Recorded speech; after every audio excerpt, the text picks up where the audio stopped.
Friends అందరికీ నమస్కారం. Friends దేశ రాజధానిలో ఢీకొట్టుకున్న 2 విమానాలు త్రుటిలో తప్పిన ప్రమాదం.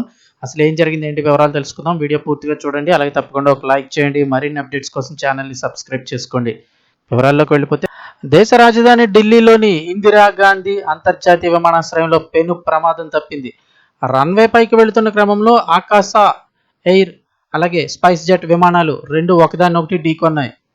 ఈ ఘటన విమానాశ్రయ వర్గాల్లోనూ ప్రయాణికుల్లోనూ తీవ్ర కలకలం రేపింది.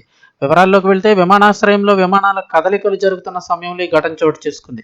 ఒక విమానం రెక్క మరో విమానాన్ని తాకడంతో స్వల్ప నష్టం వాటిల్లింది. ఆకాశ ఎయిర్కి చెందిన విమానం QP1354 ఢిల్లీ నుంచి బెంగళూరు వెళ్లాల్సి ఉండగా ఈ ప్రమాదం జరిగింది. స్పైస్ జెట్ విమానం కూడా అదే సమయంలో రన్వే వైపు వెళ్తోంది. ప్రమాదం జరిగిన సమయంలో 2 విమానాల్లోనూ ప్రయాణికులు ఉన్నారు.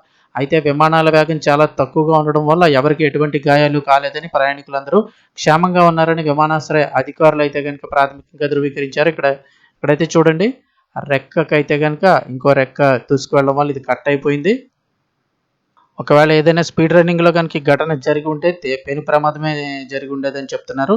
ఈ ఘటన కారణంగా విమానాల రెక్కల భాగాలు దెబ్బతిన్నాయి. దీంతో భద్రతా కారణాల దృష్ట్యా 2 విమానాలు నిలిపేసి ప్రయాణికులను కిందకి దించి వేరే విమానాల్లో పంపేలా చర్యలు చేపట్టారు. దీనివల్ల పలు విమానాల రాకపోకలకు అంతరాయం కలిగింది. రన్వేపై విమానాలు అనుసరించాల్సిన ప్రోటోకాల్స్లో ఎక్కడ లోపం జరిగిందనే అంశంపై విమానయాన నియంత్రణ సంస్థ DGCA directorate general of civil aviation విచారణకు ఆదేశించింది. పైలట్ల తప్పిదమా లేక గ్రౌండ్ స్టాఫ్ సిగ్నల్స్ ఇస్తారు కదా, సిగ్నల్స్లో లోపమా అనే కోణంలో అధికారులు ఇప్పుడు దర్యాప్తు చేస్తున్నారు.